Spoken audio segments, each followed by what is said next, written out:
Welcome back, friends, to Surviving the Daily. Today I am introducing the Hide and Drink leather EDC wallet, and you can find this on Amazon currently for roughly $22. It's made in Mexico with real leather. They call it a wallet, but it would be great for an EDC pouch. You can fit your flashlight here, and maybe vice versa.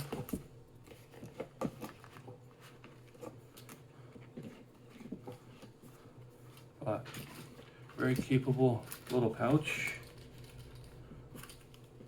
Smells great. So it comes in at 5 inches tall here, and about 4 inches, about 3.5 inches wide. Very solid buy, and I definitely recommend it.